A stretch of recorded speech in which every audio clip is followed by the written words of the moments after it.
Do të flasim sonte në interaktiv me Taulant Kryezi, një jurist dhe njës integrimeve evropiane. Mirë se vini, zoti Kryezi. Mirë se gjeta. Të flasim fillimisht për dialogun. Nesër pritet një ditë e rëndësishme me partitë që do të jenë të pranishme në kuvend në përpjekje për të nxjerrë një rezolutë të përbashkët për dialogun. Se jeni optimist se diçka do të dalë nga seanca nesër? Para është me rëndësi që të ndërtohet një konsensus politik i partive politike sa i përket procesit dialogut. Mirë, po ky konsensus asnjëherë nuk duhet të anashkaloj Kushtetutën e Republikës Kosovës dhe gjithë ato ingerenca ose prerogativa të cilat parashihen për çdo institucion kushtetues qendror në rastin e dialogimit me Serbinë.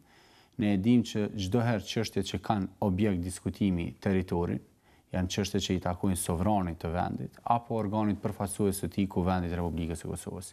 Kjo punë është e qartë jo vetëm në Kushtetutën tonë, por në gjitha kushtetutat që kanë model qeverisë parlamentare, demokraci parlamentare, po edhe në sistemet gjysmë prezidenciale e besa edhe në sistemet e pastra prezidenciale si ai Shtetet e Bashkuara të Amerikës, ku edhe në kushtetutën e tyre kërkohet pëlqimi dhe miratimi i Senatit për çështjet që kanë të bëjnë me traktatet ndërkombëtare, pra kur preket territori i një vendi. E dyta që është me rëndësi, kjo rezolutë ta riqartësoj prerogativën e nenit 18.1. E dyta ta rifuqizoj dhe ta tregoj qartë që Kuvendi i Republikës së Kosovës është ai institucion i cili ka përgjegjësi që nga dita e parë deri në ditën e fundit për çështjet të cilat prekin integritetin dhe sovranitetin territorial të Republikës së Kosovës. Unë mendoj që partitë politike duhet kuptu që konsensusi politik ndërtohet vetëm duke përcjellë dhe ndjek rrugën juridiko-kushtetuese të procesit dhe jo e kundërta. Nuk mund të ndërtohet një konsensus politik duke anashkalu Kushtetutën tonë. Kjo gjithmonë duhet të jetë udhërfysi tyre dhe çdo institucion i Kosovës, edhe pse po e marrim rastin kur presidenti i Republikës së Kosovës ka dashur në një mënyrë ta legjitimoj veten si kryer negociator i një çështje e cila po themi ka objekt diskutimi territorin. Ajo çështje është prerogativë e kuvendit si përfaqësues i sovranit. Nesër rezoluta mendoj që duhet të ketë disa elemente brenda që ta ridefinoj jo vetëm për skenën politike të brendshme kosovare, po tjetë edhe një tregues i qartë edhe për faktorin ndërkombëtar. E para, çështjet që janë pjesë e sovranitetit nacional dhe territorial janë prerogative kuvendit. E dyta, asnjë institucion qendror kushtetues nuk ka të drejtë të dialogojë çështje që prekin nenin 18.1 përveç atij ekipi i cili mandatohet nga ky kuvend. Edhe mandatimi neni 18.1 flet çështje që kanë të bëjnë me aleancat politike, çështje që kanë të bëjnë me territorin, janë prerogativë ekskluzive e kuvendit ku kërkohet 2/3 e votave. Prandaj jo 2/3 e votave në momentin që ka një ujdi, po e marrim rastin e demarkacionit. Ne kemi pas një skenar të tillë ku është arrit një ujdi dhe është pru kuvendi para një akti të kryer. Jo. Në këtë rast duhet me qenë të përgjithshëm edhe me usill siç e kërkon fryma dhe shpirti dhe norma kushtetuese. Konsensusi para fillimit të negociatave duhet të ketë mandat kufizues kushtetues për atë ekip negociator. Ajo duhet të jetë përcaktoj cilat janë vijat e kuqe të dialogut dhe mbi cilat tema do të dialogohet dhe kjo të merr mbështetje prej 2/3 e votave që në start. Pra, ky prej ditës parë deri në ditën e fundit duhet të ketë 2/3 në fillim dhe pas çdo raundi të diskutimit me Serbinë duhet të kthehet në kuvend dhe t'i tregoj organit i cili e ka mandatu se për cilat çështje është diskutuar dhe a është dalë jashtë mandatit. Kjo është e qartë, do jetë edhe më lehtë për palën tjetër, duke e ditë se bashkëbiseduesi në tavolinë ka më një mandat kufizues në këtë tema.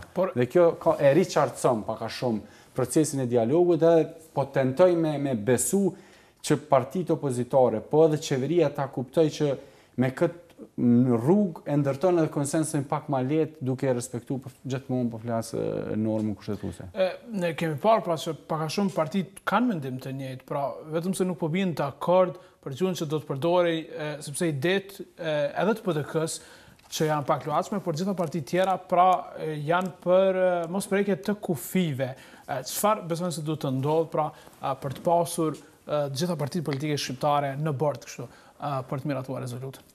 E para, ka dallime konceptuale në kuptimin e interpretimit të këtij neni. Ajo që thuhet nga partitë qeveritare është që çdo marrëveshje në fund do vijë në kuvend dhe kërkon 2/3. Jo, kjo nuk është ajo që e thot norma dhe ajo që kërkon çdo sistem qeveris i demokracisë parlamentare kur bëhet fjalë për aleancat, çështjet politike, territoriale, teritorin, paqen, prerogativa që i thot një 18.1. Konsensusi që në start kërkon 2/3 e votave. Po ashtu dhe në fund, ratifikimi do të bëhet me atë shumicë të kualifikuar prej 2/3 e votave. Konsensusi, unë mendoj pse nuk është arrit, për arsye se ky proces ka filluar me taktizim politik pej partive qeveritare në këtë rast. Nuk ka ndërtu mirë besim brenda gjithë spektrit politik. Edhe pak a shumë kjo e ka deviju skenën politike edhe ka fut me një qërsokak ku po është vështirë të dilet edhe një gjë që është me rëndësi. Çdo marrëveshje që arrihet duhet ta ketë legjitimitin e kuvendit, duhet ta ketë mbështetjen e qytetarëve dhe duhet prodhoj stabilitet, jo destabilitet. Këto janë 3 elemente bazë. Edhe një çështje që duhet thënë, Serbia ka një kushtzim nga ana e Bashkimit Evropian. Edhe Serbia është vendi i cili ka hap negociatat me BE-n. Edhe kushtzimi i Bashkimit Evropian këtë rast Gjermanisë si motor i procesit integrimit evropian është ky, që ti duhet ta njohësh Kosovën, të kesh një marrëveshje ligjërisht të detyrueshme, nëse dën të jenë pjesë e BE-s. Nuk e di pse spektri jon politik nuk e ka vu theksin aty ku e vën Gjermania. Gjermania ka pozicionin shumë qartë. Ka një jo dakordanca, apo ka një qëndrim pak më të ndryshëm nga Shtetet e Bashkuara të Amerikës, po nuk do të thoja që SBA-t kanë qëndrim për shkëmbim territori, po që SBA-t nuk kanë plan nga ajo që kemi pa edhe nga vizita e fundit e zotit Palmer, mirë po ata dakordohen mbi një marrëveshje, të cilën dy palët bin dakord, po marrëveshja e tillë duhet të ketë legjitimitet të kuvendit, duhet të ketë mbështetje qytetare, edhe një element i tretë që është thënë edhe nga ambasadori Delvi. Ajo marrëveshje duhet prodhoj stabilitet në rajon dhe jo destabilitet. Prandaj, kështu duhet pa në këtë frymë, në këtë prizëm duhet shiku edhe partitë politike edhe në anën tjetër çdo gjë që ka del nga ajo që quhet norma bazike kushtetuese. Ajo çdo gjë që dal jashtë aktgjykimit, çdo gjë që del jashtë GND-s, gjykatës ndërkombëtare të drejtësisë, është e rrezikshme për shtetësinë tonë. Prej 2008 këndej duhet me u mbyll çështja e kufive. Kosovën e ka njoftë 116 vende në këta kufi. Kosova ka edhe një vendim gjykatës më të lartë drejtësisë, që gjykatë ndërkombëtare të drejtësisë sa i përket legitimitetit dhe legalitetit të shpalljes së deklaratës së pavarësisë të Republikës Kosovës. Prandaj skenar të tjerë vetëm sa kontestojnë shtetësinë e këtij vendi dhe po e rikthejnë në skenë Serbinë në rolin e shtetit me një pjesë të vet të cilën e ka humb që nga 2008 kur këto vende e ka njoftë, edhe kjo është shuplak fytyrës për 116 njohje që Republika e Kosovës i ka fituar deri më tash. Prandaj duhet të jenë të kujdesshëm gjithë ata përfaqësues institucional, të cilët flasin dhe japin deklarata që dalin jashtë nga kushtetuta e Republikës Kosovës, gjithmonë në momentin që ata konsumojnë një pasojë juridike. E drejta e lirisë së fjalës tyre për të folur për konferenca, studio televizive është në rregull. Mirë po me ulë me diskutu me një palë tjetër pa mandat kushtetues, e aq më tepër skenari negativ që të kemi një nënshkrim mbi atë marrëveshje, kjo është në skenarin më negativ është vepër penale, është shkelëroni e kushtetutës, në disa vende dhe quhet edhe tradhtie e lartë. Tani e dim se presidenti tha se ka dërguar pyetje në gjykatën kushtetuese pikërisht për të interpretuar nenin 18 të kushtetutës që flet për marrëveshjet ndërkombëtare. A është mjaftueshëm i qartë në fakt ky neni kushtetutës që gjitha marrëveshjet ndërkombëtare duhet që kuvendi pra organi i fundit që vendos për marrëveshjet ndërkombëtare, a mund të ketë precedent pra që gjykata kushtetuese të vendosë, le të themi në favor të presidentit për t'ia dhënë atij kompetencat për të nënshkruar marrëveshjet ndërkombëtare pa aprovimin e kuvendit? Pyetja që ka shkuar në gjykatën kushtetuese ngërthen në vetë dy elemente. E para ka pas të bëj edhe me shkëmbimin e letrave e para, me përfaqësuesin lart sa i përket mandatit të Euleksit. E dyta, a nën kupton që është e ratifikuar me nënshkrim të presidentit, a nën kupton shkëmbimi i letrave. Mirë, do të më thonë një gjë këtu. Ne ligji për gjykatë speciale ka kaluar në kuvendin e Republikës Kosovës, pra ne kemi marrë një detyrim ndërkombëtar, siç ka qenë rasti me asociacionin 2013. Pjesa e nënshkrimit është zbatimi i një detyrimi ndërkombëtar që ti vetë se e ke marrë. Prandaj në këtë pikë të parë kjo lidhet edhe me atë se si do të funksionalizohet Euleksi në mandatin që ka kryesisht për çështjen e gjykatës speciale. E dyta, sa i përket rolit të kuvendit, po kjo nuk do fort me qenë edhe jurist i zoti me kuptu, se nuk është vetëm në kushtetutën tonë. Kjo është në gjitha kushtetutat të cilat kanë sistem qeverisë parlamentar, po jo vetëm, edhe sistemet gjysmë prezidenciale franceze kërkojnë një gjë të tillë, edhe sistemet e postra prezidenciale me marrë Çiprin, vendet të cilat kanë sistem prezidenciale, apo Shtetet Bashkuara të Amerikës, e tham pak a shumë, kur bëhet fjalë për territor, gjithmonë kthehen tek sovrani. Nëse shikojmë si ka qenë kohën e monarkive absolute, ku monarku ka besu që pushteti i tij bëron nga hynia dhe territori është pronë private e tij, është tjetër muhabet. Po flasin prej momentit, prej kohës kur kjo gjë është kodifikuar në gjitha kushtetutat e vendeve evropiane, po edhe për te Atlantikut, kjo gjë nuk don shumë analizë thellë, pra po them, është kuvendi dhe vetëm kuvendi institucion i cili ka të drejtë të mandatoj dhe të diskutoj për temat të cilat prekin territorin. Në fakt, diskutimi bëhet pse ka nevojë kuvendi tash të përfshihet në këtë fazë kur ne e dimë që ka një rezolutë të kuvendit të para shumë viteve që e autorizon qeverinë e Kosovës që ta zhvillojë dialogun me Serbinë, por kemi parë pra kryeministrin Haradinaj që vullnetarisht ka hequr dorën nga kjo detyrë. E para, kryeministri Haradinaj nuk mund të barë autorizim mbi diçka të cilën nuk e posedon. Nuk është prerogativ as e qeverisë të dialogojë këtë çështje pa pas mandat. Për çështjen për të cilën po flasim, çështjen të cilën është pjesa përmbyllëse e dialogut me Serbinë, gjithmonë duhet mandati të mirët në kuvendin e Kosovës. Ne e thamë më herët, definimi apo përkufizimi më i saktë do të ishte asnjë institucion kushtetues qendror nuk ka të drejtë as të negocioj, po as të nënshkruaj, përveç atij trupi të cilën e mandaton kuvendi i Republikës së Kosovës me 2/3 e votave. Kjo nuk është bë, po çka mund të bëhet nesër nga partitë politike të gjitha, e këtu gjithë partitë politike duhet të kontribuojnë në ndërtimin e këtij konsensusi politik, për arsye se po bëhet fjalë për një çështje që është me interes për gjithë vendin, edhe nuk mendoj që duhet dalin nganjëherë edhe prej interesave të ngushta politike të gjithë, ta kornizojnë në aspekt juridik procesin, t'i vëjnë frena në aspekt kushtetues këtij mandati dhe pak a shumë kjo t'jetë informuese edhe për secilin institucion veç e veç, edhe në qoftë se një institucion i caktuar ka pas tendencë të caktuar të uzurpoj kompetencat të kuvendit, kuvendi duhet të thotë jo, unë jam institucioni i cili që nga dita një e deri në fund jam i thirrur për këtë dhe unë e mandatoj atë trup me 2/3 varësisht nga mbështetja e cila duhet gëzoj në kuvendin e Kosovës, duke përcaktuar vijat e kuqe dhe pozicionin tonë negociues. Edhe një gjë shumë e rëndësishme, kur shkojmë në dialogim, edhe kemi një mbështetje të tillë konsensuale, edhe pala kosovare duhet me e ditë që është shumë e fortë përballë dialoguesin që e ka. Është e vështirë me ul me dialogu me një vend i cili e para nuk e njeh, ta konteston shtetësinë dhe ta lufton subjektivitetin tonë ndërkombëtar. Shikoj si ka ndodhur me njohje në Kosovë. Prej si ka fillu procesi dialogut. Shikojnë 2 vitet e fundit sa ka ra numri njohjeve, për arsye se normal që shtetet të cilat njohin, njohja apo shtetësia bazohet në 3 elemente: territori, popullsia dhe aftësia me ushtru pushtetin në tërë territorin. Nëse ti ke hap një temë, po thu a duhet me i bë shkëmbim territori apo nuk duhet me e bë, secili shtet nalet me thonë ka dalë se këtë subjekt duhet me e pa në çfarë kufiu në po e një. Prandaj shikoj 2 vitet e fundit keni stagnim të plotë të njohje. Edhe një gjë, qëndrimi i zyrtarëve perëndimor, sa i përket ndarjes, nëse e marrim prej pas luftës, ka qenë një prerë, sidomos i Bashkimit Evropian, që ndarja nuk është opcion se nuk prodhon stabilitet. Edhe Shtetet Bashkuara, ke pas Philip Gordon ka pas një deklaratë të prerë. Cili ka qenë qëndrimi nëse shikojmë që ka deklaruar Borko Stefanović në vitin 2011. Kjo është shumë indikative.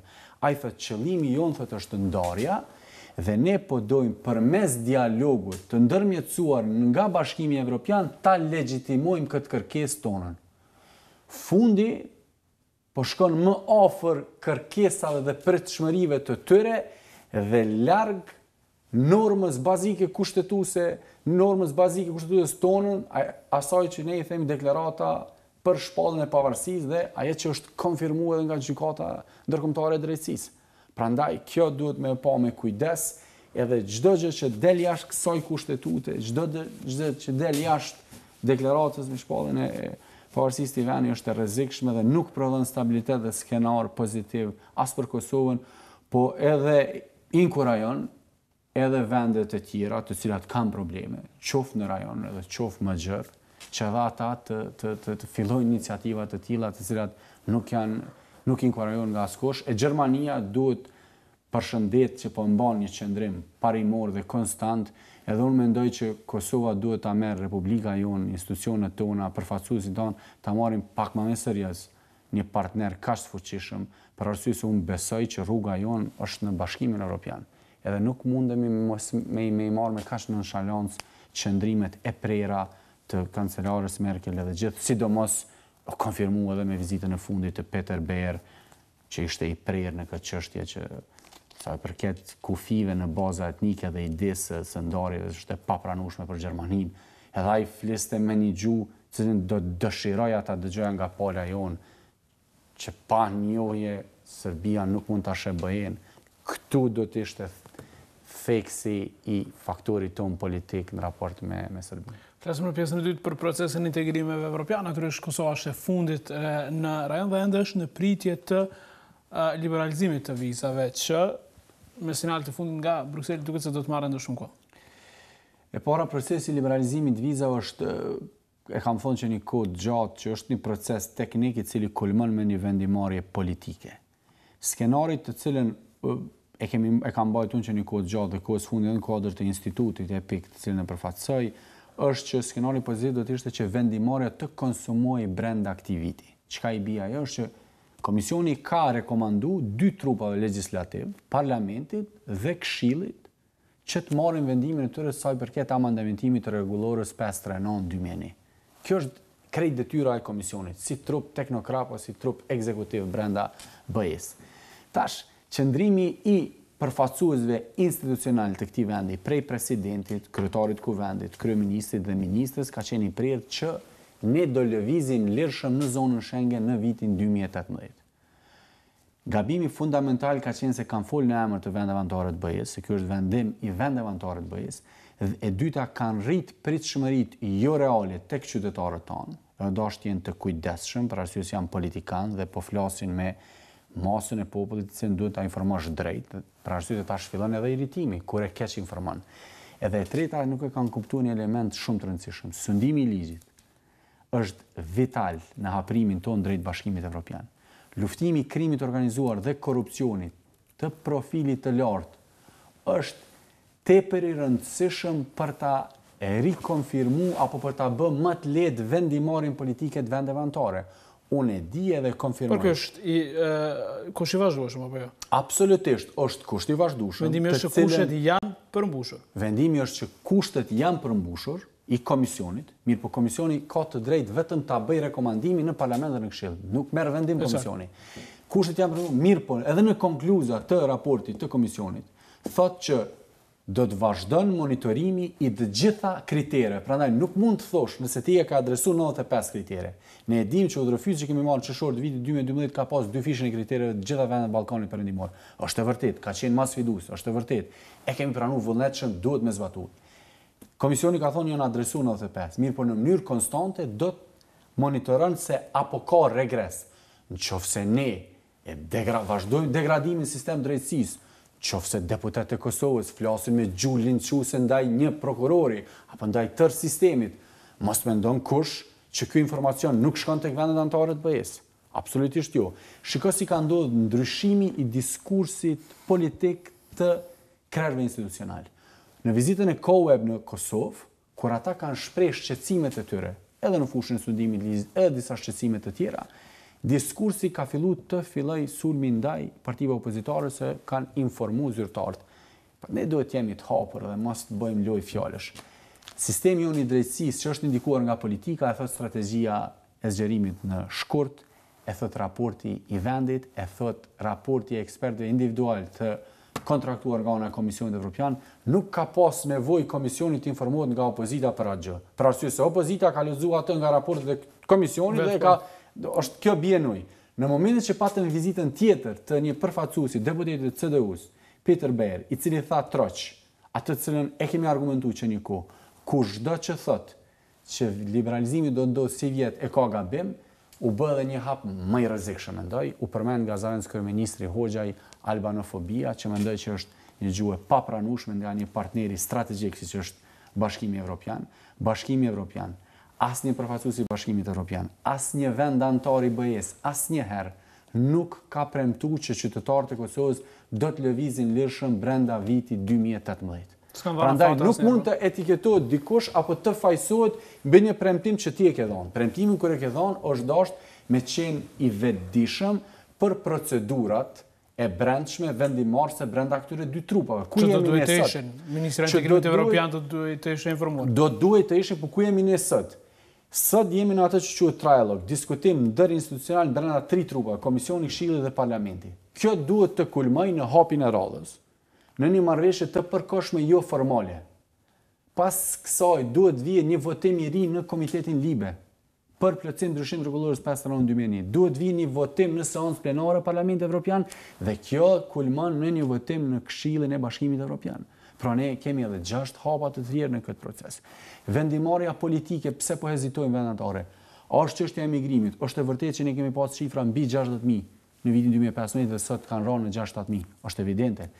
A ka problem që është migrimi problemi i brendshëm i vendeve anëtare? Kemi pa që ka ndodhur me qeverinë populiste italiane apo probleme që ka pas Merkel me partnerën e vet të koalicionit. Është e vërtetë. Po a kontribon në këtë vendimarrje politike edhe nëse ne prodhojmë skenare dekurajues edhe bëjmë regres në fushën e sundimit të ligjit, normal që ndikon. Prandaj këtu duhet jemi të kujdesshëm për arsye se çdo hap i tillë edhe çdo zhvillim negativ që ne prodhojmë vetëm sa e rrit hendekun e hezitimit tek vendet anëtare. Kemi pa hezitim fillimisht të Francës, të Holandës, edhe Gjermanisë në votimin që është zhvilluar në parlament ku është mandatu Komiteti Libe për të filluar negociatat me vendet anëtare. Ky numër është rrit. Është rrit në takimin e javës kaluar të vendeve anëtare, ku numri është rrit 10 deri në 12 vende që kanë hezitim sa i përket këtij procesi. Prandaj çka mund të bëjmë ne? Lobimi më i mirë është me kry detyrat tona shtëpisë, me kuptu që drejtësia dhe sundimi i ligjit është kryefjala e procesit integrimit evropian. Duhet me kuptu që pa një drejtësi të pavarur, transparente, efikase, me njerëz me integritet, është problem të jetë tutje. Nga 44 raste që janë pjesë asaj që po quhet mekanizmi i rasteve të shënjestruara, ke vetëm 2 aktgjykime dënuese të profilit të mesëm. Jo të lartë. Gjithmonë problemi i sistemit të drejtësisë këtë vend është profili i lartë. E këtë e din përfaqësuesit e Bashkimit Evropian dhe ne duhet ta kuptojmë mirë që e kjo pak a shumë u rikonfirmu edhe në sot një deklarim që pati zyra e BE-s, e cila i tha që vendimarrja në këtë proces është goxha shumë e lidhur edhe në atë që po e themi gjithmonë luftimin e krimit të organizuar dhe korrupsionit. A mund të ketë vendim të Këshillit Evropian brenda aktivitit?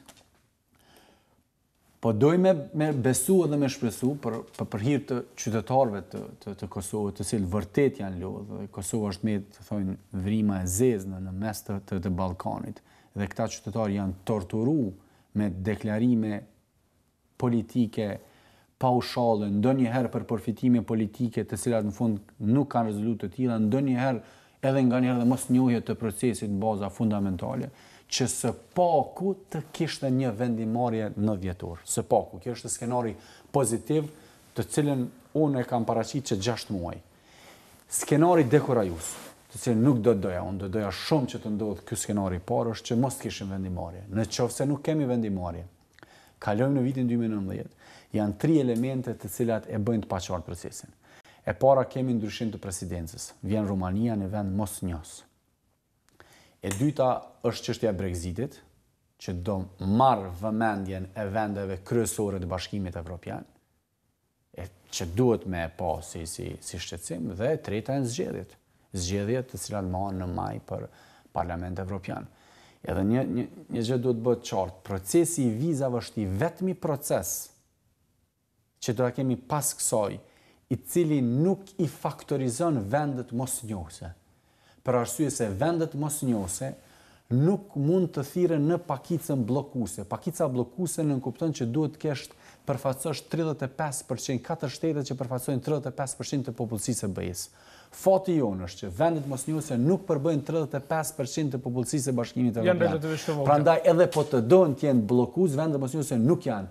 Por problemi është që ne kemi vendet kryesore të BE-s, vendet që janë mbështetëse të perspektivës evropiane këtij vendi, të cilat janë hezituse, për marrim Gjermaninë, skeptike, Francën, apo edhe Holanda që ka pas një vot më të madhe. Po flas këto që kanë pas një vot më të madhe kundër në reforma në fund. Mban zgjedhjet, merr kohë pastaj krijimi i institucioneve, i bie se një vendim i Këshillit mund të shtyhet për te verës, pra në skenar tjerë shtator absolutisht. Dhe lëvizja e lirë praktikisht deri në 2020. Kjo është, po prapë them, nuk po dojmë të qenë as nihilist as me ndjell frym pesimiste.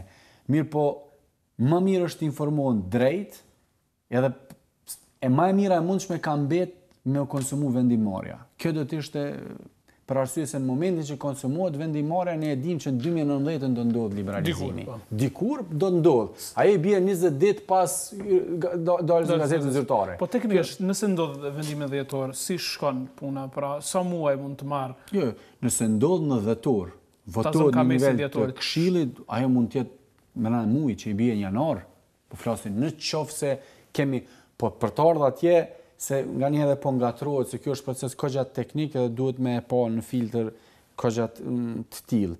Ky proces duhet të rikthejmë edhe një herë në Komitetin Libe, edhe në seancë, edhe një herë të parlamentit, edhe tek ambasadorët në Koreper, në fund se Koreperi, që është Koreper 2, që përfaqëson ambasadorët e vendeve anëtare të BE-s, nuk e përcjell dosjen tonë tek Këshilli i BE-s pa që ka dakordancë atje me atë që quhet 55% të vendeve anëtare, 16 vende që përfaqësojnë 65% të popullsisë. Kjo është formula e votimit brenda Këshillit. Pra duhet 16 vende që përfaqësojnë 65% të popullsisë. Koreperi, ambasadorët e BE-s nuk e shtyn dosjen përpara pa pas që vendet kryesore kanë rënë në ujdim mbi një tekst. Për atë arsye po zhvillohet trialog, ky diskutim jo formal. Për të ardhur një marrëveshje ku dy trupat thonë, shiko, ju keni diskutuar në mënyrë formale, ne jemi dakordu si dy trupa legjislativ, tani e kthejmë procedurën për të amandamentuar rregulloren. Ajo shkon më lehtë. Libe, seancë plenare edhe kulmon në Këshill. Kjo do të ishte po më e mira e mundshme këtij procesi, mirë po shohim se çdo ditë që po i afrohemi dhjetorit, po rritet skepticizmi edhe nuk po duket, as le ta themi në mënyrë më të butë, po shihet që janë zvoglu gjasa që edhe vendimarrja do ndodh. Faleminderit shumë për bisedën interaktive, zot Kryqë. Kënaqësi, faleminderit për ftesën.